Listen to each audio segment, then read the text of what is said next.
All right, what's up, everyone? This is the Osmo.com NHL Hit the Ice show. We have a 4-game slate. It was 3 last night. Speaking of last night, those games weren't as good as night 1. So we probably won't get as lucky with the quality of the games as we did in night 1 a couple nights ago with these 4. But still fun to watch nonetheless. So hopefully you guys made some money. I know a few of you posted screenshots in the premium Slack. I basically broke even again in NHL, so a bit frustrating, but it's all good. That is the day in the life of an MME player like me, especially with these top-heavy payout structures. So I would take breaking even over losing 40-50% like I have many times. So let me just post this in the channel. All right.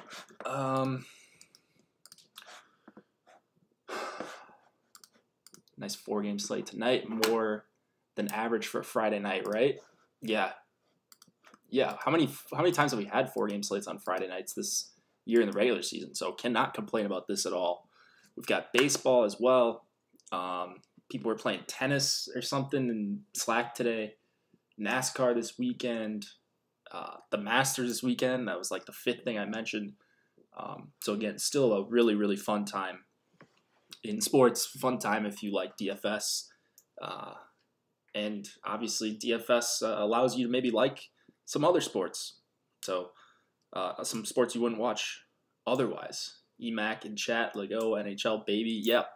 It's it's the same slate as we saw 2 days ago, besides one game. Someone's not playing that was playing 2 nights ago. And now it's bugging me. So I'm going to go check who that was. Because we had 5, unless I'm just making stuff up. We had 5 on Wednesday. It was Dallas, Nashville. Okay.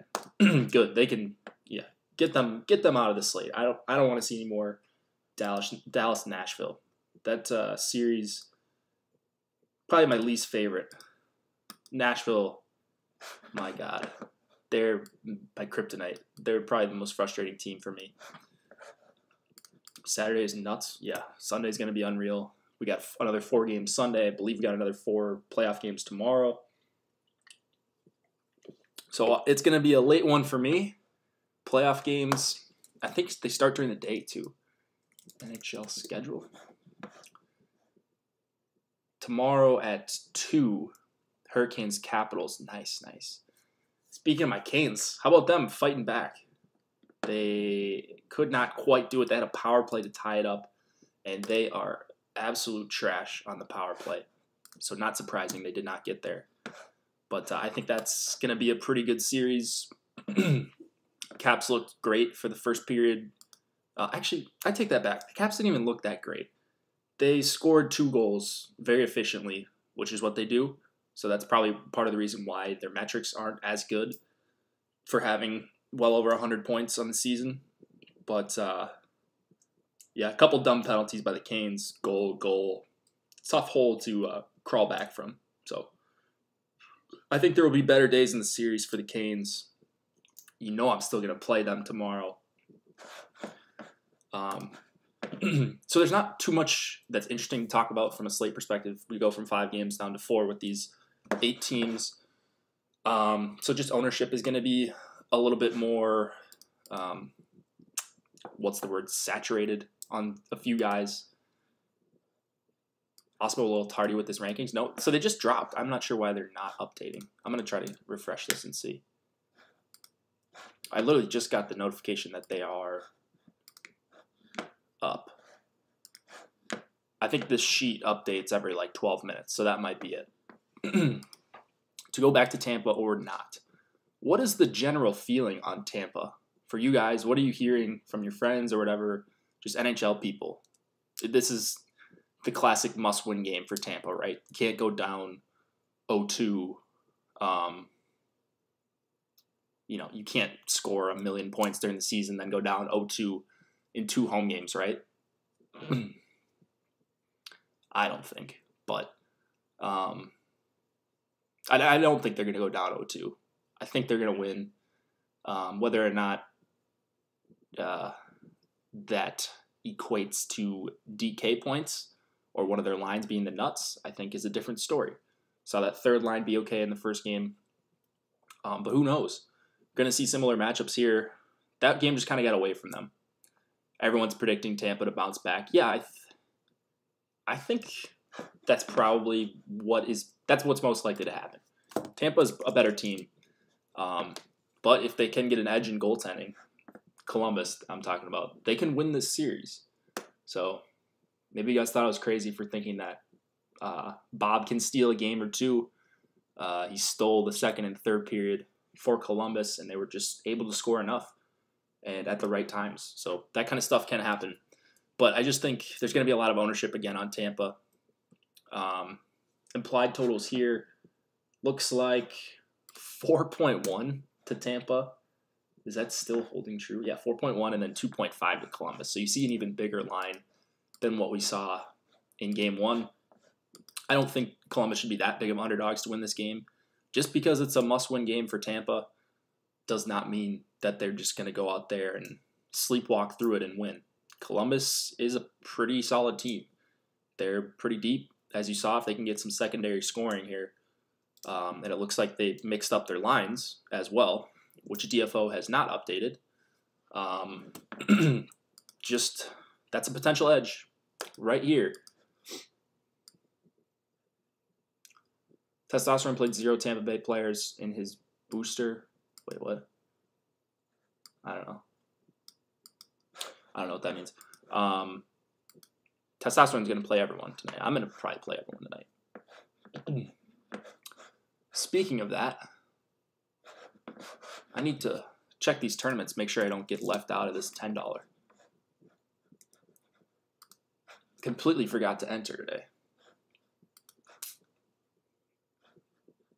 All right, so the $10 looks like it's going to fill again, which is a good sign. Overlay is nice in the short term, but if you want the big tournaments to continue, you're going to have to fill them or get pretty close. All right, there we go. Looks like I'm entered in the 10 now. And now we can get started on each of these games in just a second. Also wanted to allow the people to get in that wanted to get in for this stream. I know there's a select few of you that are sticking it out the entire season, which is cool to see. Oh, 10x boosters, winner take all? Yeah, it's probably good to fade them in that, right? Because everyone's going to play Tampa players. So, and I think there's going to be more of the same tonight. I want to look, actually, one more thing before we go through each of these games, and it's going to go super quick because it's the same matchups for the most part. I'm expecting basically all of the same matchups that we saw in Game 1. All these games were close. It could have gone either way. So I don't think there's going to be any rash changes outside of the Columbus line changes. The Columbus line changes, just to get started, Panarin is with Dubois and is it Zingle? All right, now I got to find this. Panarin's with Dubois and Bjorkstrand. Zingle with Duchesne and Atkinson. Texier is with Foligno and Josh Anderson. Jenner on the fourth line with Nash and Dubinsky. I heard Bobrovsky is possibly hurt, playing hurt. I think he's going to play.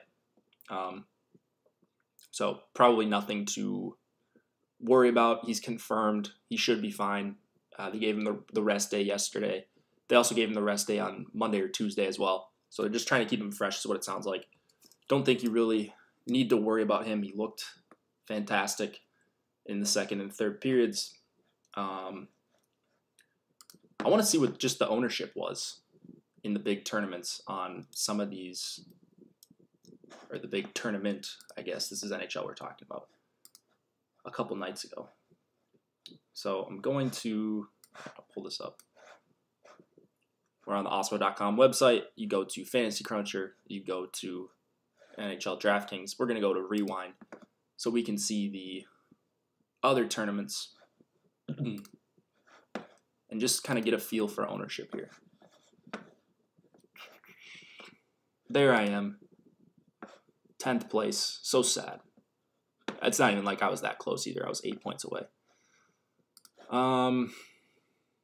Wait, was this last night? This was last night, wasn't it? All right, did not mean to click on last night. Let's click on the 5-gamer.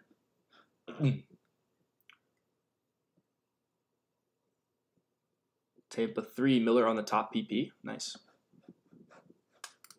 All right, so let's look at where the ownerships were. I'll just go by my lineups, and we'll see where everything was.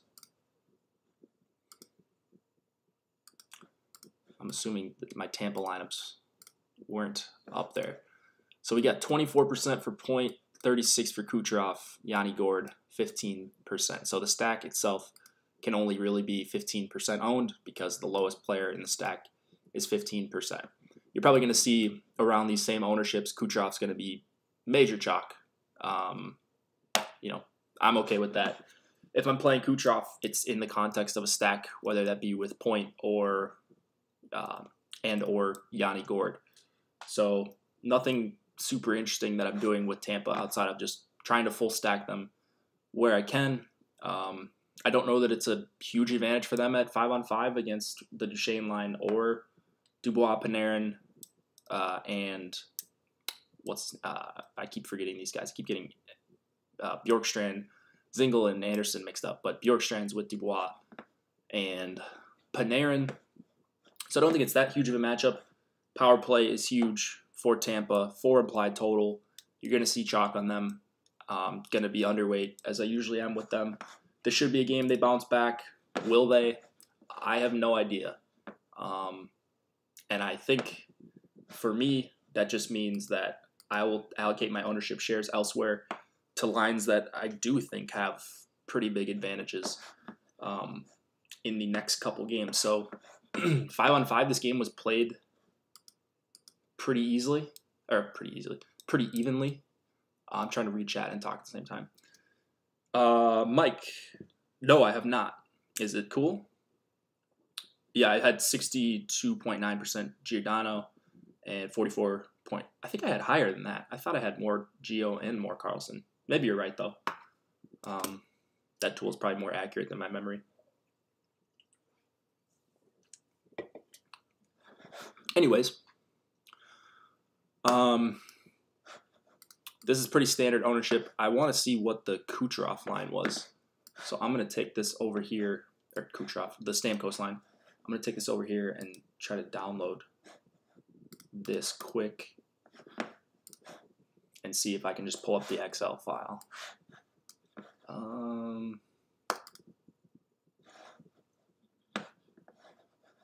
Let's see where we're at. Okay. Oops. All right, so let's see who was owned the most. Kucherov, Point, 2 highest owned players on the slate. Then Stamkos, he was with, who was he with? Palat and,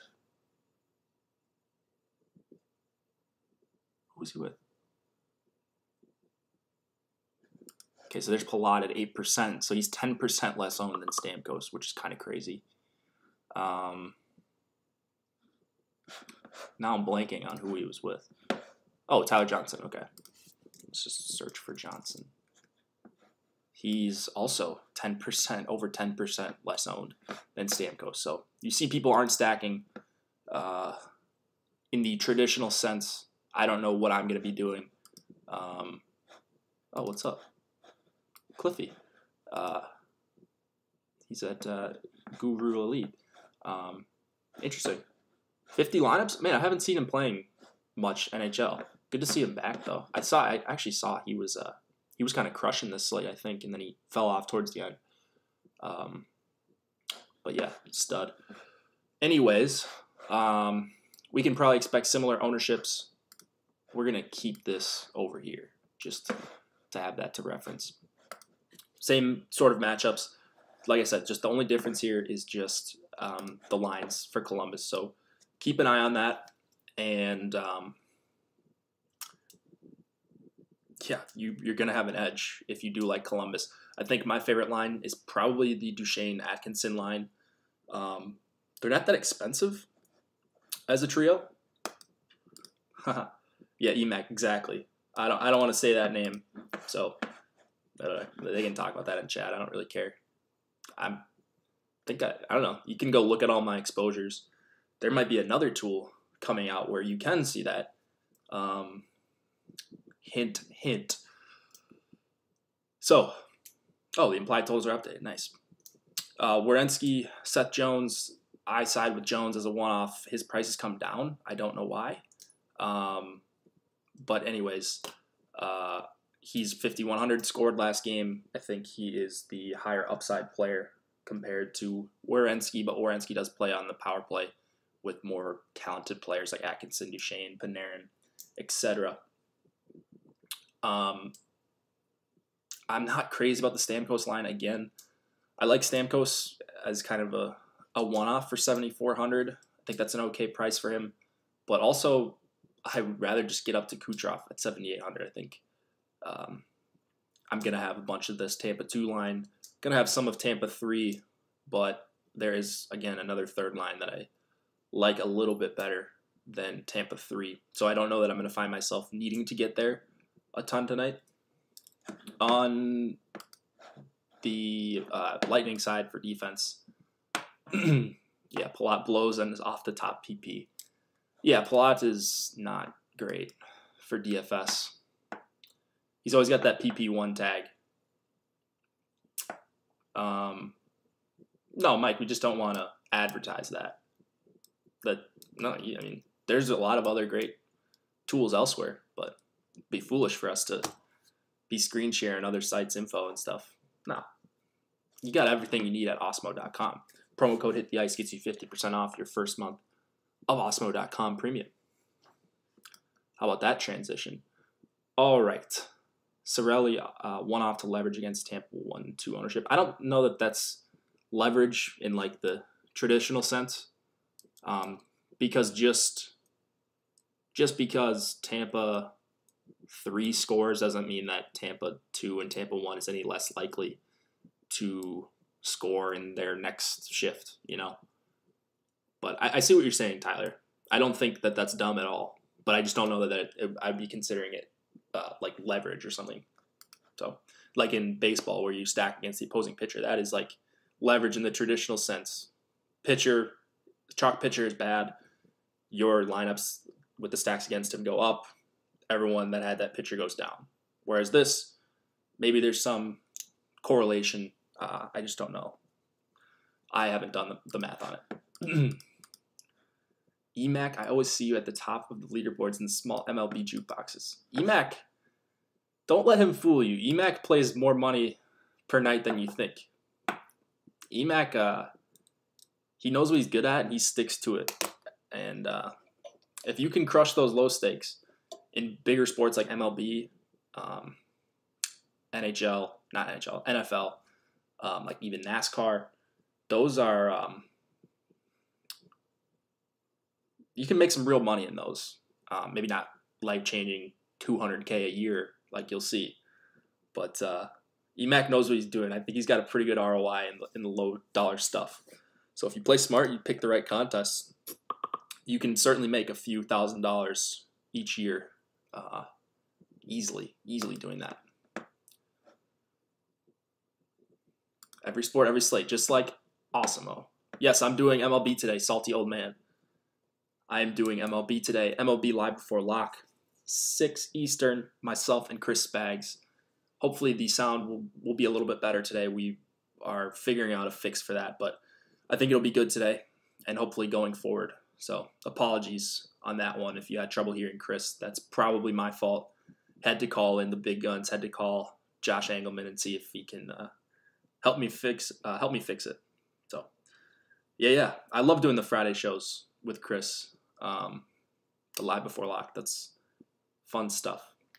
seems like the Friday show is always popular. Everyone's in a good mood, giving hot takes in the chat and such. So, yeah, that'll be in an hour and a half, give or take a few minutes.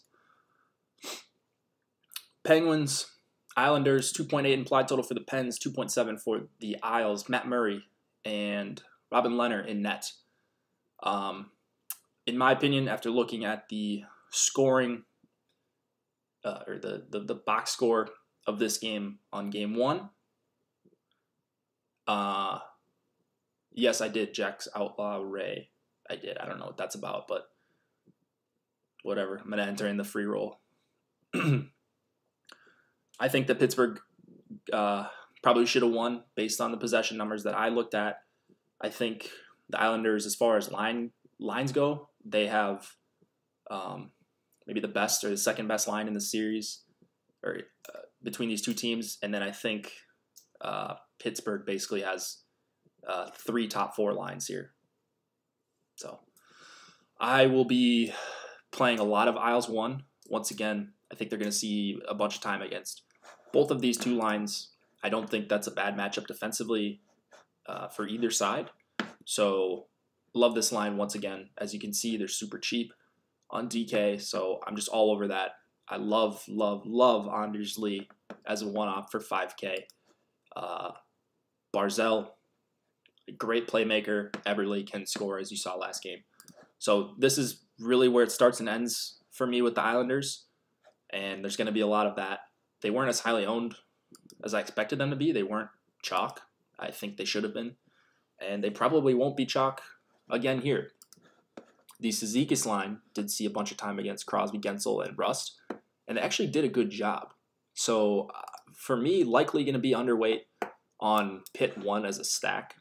I think you can always go with the power play stack with Pittsburgh when they've got all these guys healthy. Crosby, Malkin, Hornquist, Kessel, Letang. That is a killer power play unit. If you want to power play stack it, I think that's fine. I think this is going to be a really another really close game, a fun game to watch. The lines I'm looking at on Pittsburgh are, again, lines 2 and 3. And this third line, man, they're just underpriced for me based on how many chances they create. They had 19 shot attempts at 5-on-5, I think 10 scoring chances, a bunch of high-danger chances as well.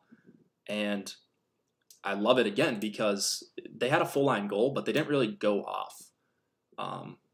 They were good, not great. They didn't catch the attention of a lot of people, I don't think. They didn't have, they weren't in like the winning lineup or anything. So as far as ownership, I think that's a good sign. They played incredible. They played well against the Nelson line. They played well against the Filppula line. They played well against the Barzal line. So short samples, but love Pitt 3 again. I wrote them up. Also really like Pitt 2, Malkin, Hornquist, and McCann. They were very good, and I'm expecting them to see the same matchups again.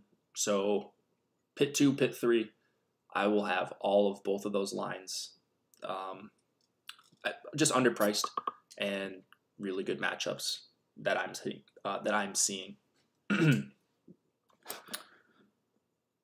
Okay.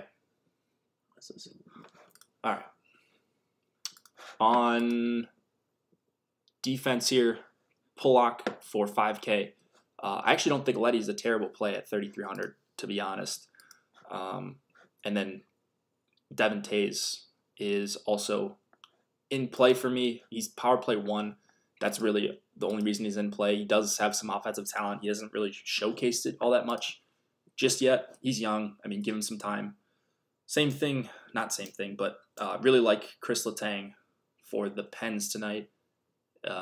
Only problem with him is that Burns and Carlson are on the slate, and I don't have him projected quite as high as them.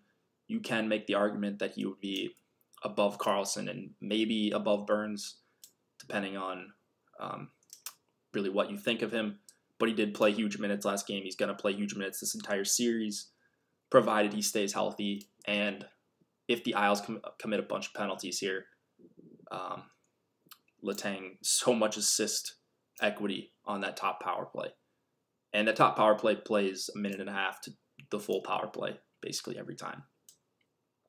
So you see Schultz and Marcus Pettersson I like Pettersson a little bit as a punt. He saw over 20 minutes last game, and that maybe had to do with Mata being hurt. Schultz's minutes probably increased. Jack Johnson back in the lineup. I think you can go to either of these two guys. I'm actually, now that I'm thinking of it, I just completely blanked on this the last 2 days. But we were talking about this, and let me make sure this held true. But I believe Schultz played on the top power play with Letang. So disregard what I said about not liking Schultz. This is another possible edge.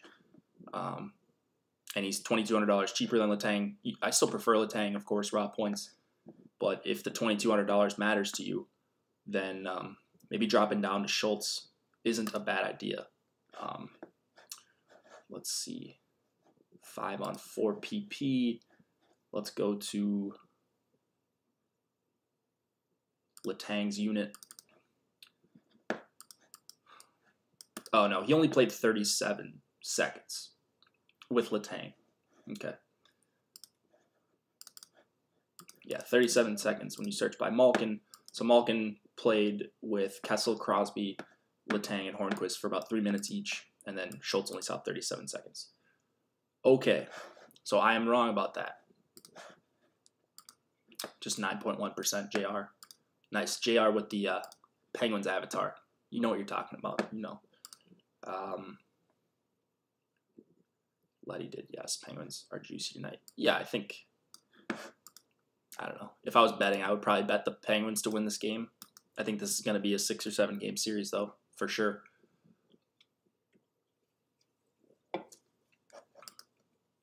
All right.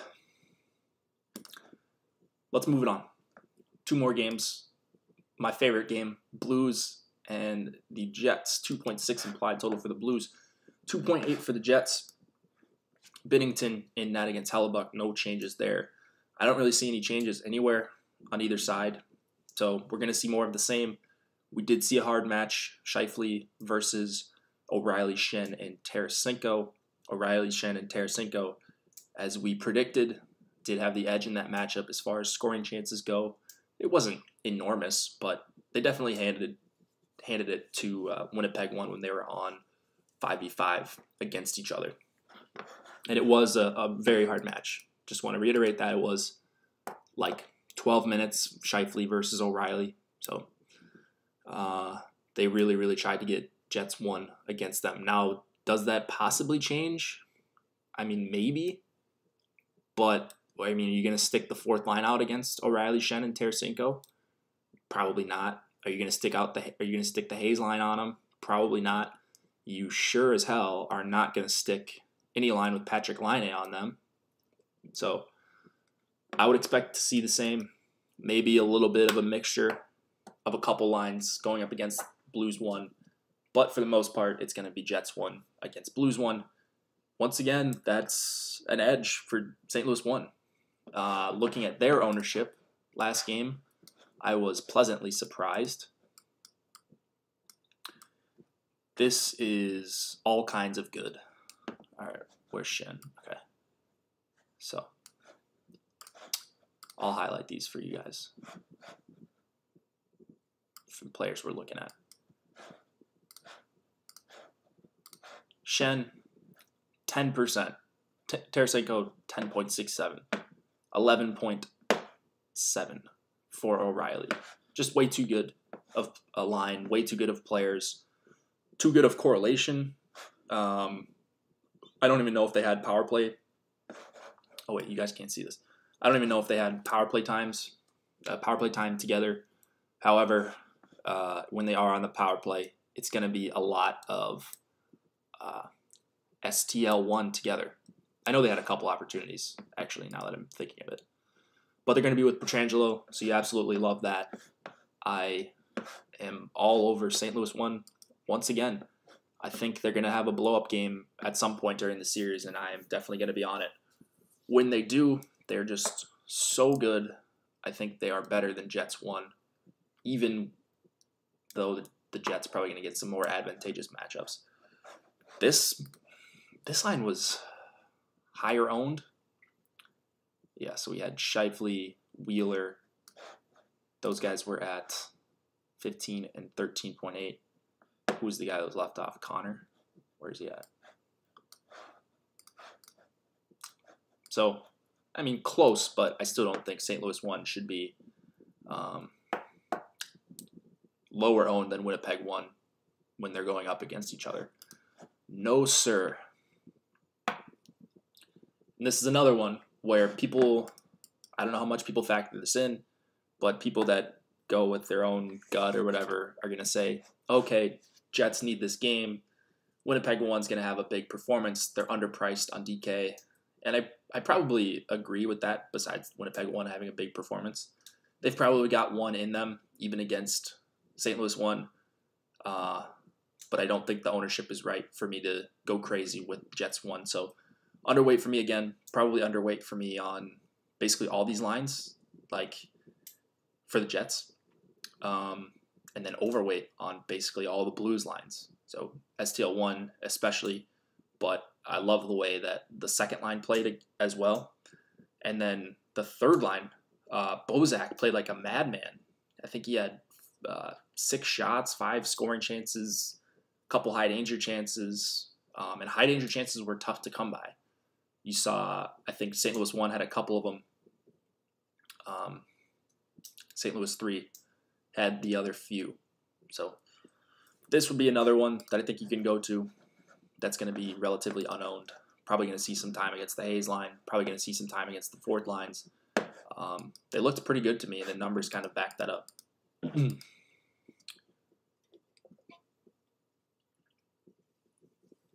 Oh, yeah, Ochi Blue. How about Bozakman Maroon? Nice. Good timing. Yeah, let's do it. Eagles 1985. Let's do it. Let's get this money. I agree. Byfuglien is my favorite defenseman probably in this game from an exposure standpoint. I'm going to have as much Byfuglien as anyone on the slate, maybe not named Brent Burns. Yes, it is, Bryce. It is a LaCroix. This is good stuff. We're not even sponsored by them. I'll just show you it. It's better than pop. Well, it doesn't taste better than pop, but it's better for you. Right? At least that's the assumption I'm going for. So Pietrangelo is the guy that I want with Blues 1 and honestly Blues 2. If you're going with the third line, maybe you go with Dunn for the PP2 hookup with that third line. I'll be playing Byfuglien a lot as a one-off and probably not much else for the Jets defenseman. Another thing I wanted to check on now that I'm on the show is who was on the top power play. I don't remember if the Jets had a power play opportunity, honestly.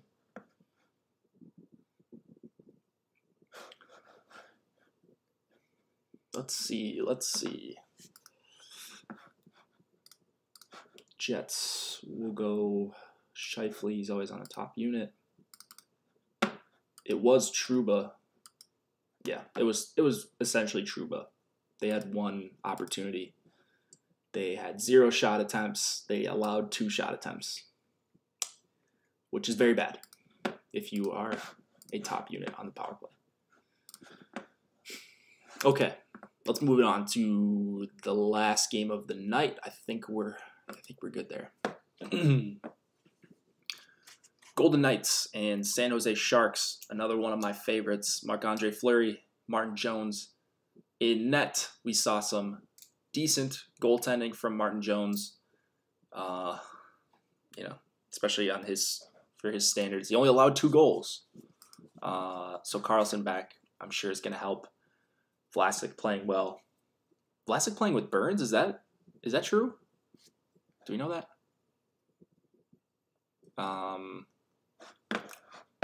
I didn't see that last game, but maybe I was half asleep. Anyway, my favorite line here again, favorite lines. Vegas 2, absolutely adore them here. Pacioretty at 4,700 is outrageous. He should not be 4,700. Stone is the only one that's priced even close to correctly on this line. Stastny created a bunch of quality chances. Vegas looked bad. I think they're going to look much, much better. I don't think they're overmatched at 5-on-5 here against the Sharks, even though I do really, really respect this Couture line. Pavelski, yeah, he might have a split lip, but it looks like he's going to give it a go. That shouldn't really affect his skating. It's just going to be a matter of whether or not he can deal with the pain. Did you guys see that injury, by the way? That was gruesome. My God. Not jealous of what he's feeling right now. So they're under 18K as a line. So I'm all over them. Again, you're not going to see a huge hard match or anything. For the Sharks, it's going to be a mixture of everyone against everyone.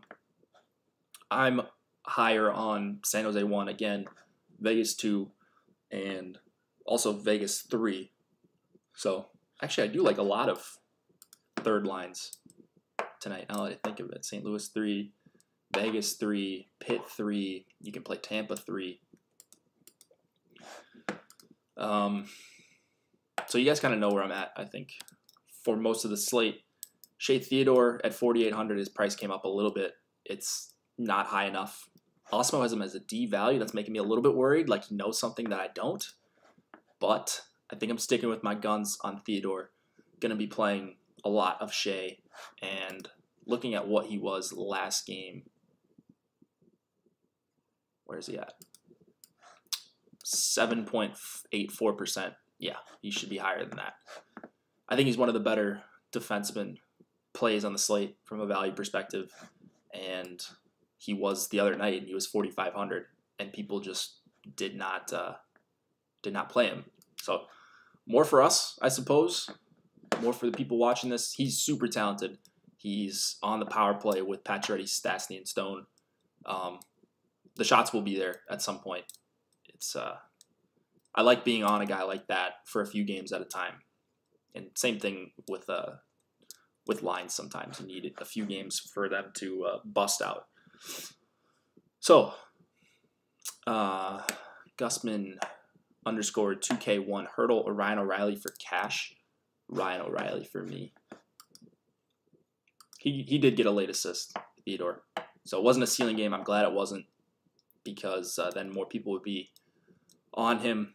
But he's going to have a game where he has 6 shots on goal and probably a multi-point game as well, because he's very good. And Vegas, Martin Jones is not going to keep this up for however long the series goes. He was good enough last game, although Vegas just didn't really help themselves. There's going to be a game where he goes full Martin Jones, and you can bet I'm going to be all over Vegas when that happens. I hope it doesn't happen when Vegas is at home, because then it's going to be higher owned. I think it definitely could happen here. So it was a pretty even game at 5-on-5 overall from a just team versus team perspective. Burns at 7,200, no price change there. He is still an amazing play if you can fit him in. You can play Burns and Carlson together. I don't know if this is correct about them being on the top power play together, so I want to check that out. Burns. Yeah, that was not correct the other day. Burns played with Pavelski, Kane, Thornton, Nyquist, Couture, Hurdle, LeBanc, Meyer. So they're not going to play together on the PP, I don't think. They're just going to switch off with each unit. So, no big deal. Again, Couture line for me. Can play them with either Burns or Carlson. It's going to be a mix and match unless one power play unit gets hot at some point during the series. They'll probably just keep Burns or Carlson, whoever ends up being on that unit. Yeah, this is going to be another fun game. So, man, what a good night of hockey once again. I'm kind of mad that we had such a good night of just quality play on Wednesday, because nothing's going to live up to that now. So, going to keep the expectations low. Same thing for DFS. Keep the expectations low. If your guy scores, let's say you're on Tampa 2 and, Yanni Gourde scores, they get a full line goal. don't count your money. I've made that mistake before. But also don't tilt your face off if Tampa 2 chalk scores. So just kind of keep it even, level-headed. Check your scores throughout the night. See if you need to make any late swaps. Just like a normal slate, except these games are just way more fun. The one thing I can do without, and this is the only complaint I have about playoff hockey, well, the actual game, besides the broadcasts. The NBC broadcast is spectacular. There are other broadcasts that are not spectacular. So besides that complaint, the only one complaint I have is all the extra pushing and shoving at the end of every single whistle. It's so annoying. It's useless. Nothing ever comes of it. And then, like, they should penalize guys for that. Cross checks after the whistle. How are you not getting penalized for that? I don't care if it's a playoff game. Yeah, Caps were beating the hell out of the Canes last night. Every time I looked, I seen someone laid out. It seemed like that. I think Svechnikov. My God, by the way, Pierre, like, is Brooks Orpik Pierre's, like, son or something? Like, what is going on there? He loves Brooks Orpik. Brooks Orpik sucks. That'd be dumb if they called penalties every time for that. I mean, it's fine if they're playing rough during the play, but, like, every damn whistle, they gotta be pushing and shoving, guys giving each other the face wash. It's just, well, yeah, he's in love with Parayko. Parayko's really good, though. Parayko's like a good hockey player. He's not just out there to lay guys out. Like, Blues Jets lowest scoring game of the night unless the Jets go off.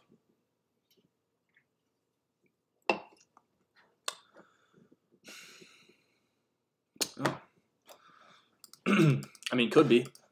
It could be low scoring, and it could be 3-1 or 2-1 again. But if the two goals come from the same line, that might be enough.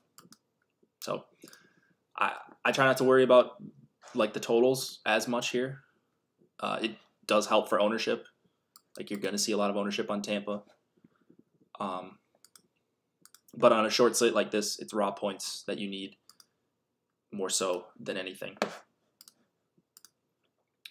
Take that Binnington shirt off. Oh, yeah, I'm wearing my Blues. It's not a Binnington shirt. It's a Tarasenko. I ordered a bunch of them. So it's like guys that, I don't know, either guys that I like or guys that have won me a bunch of money.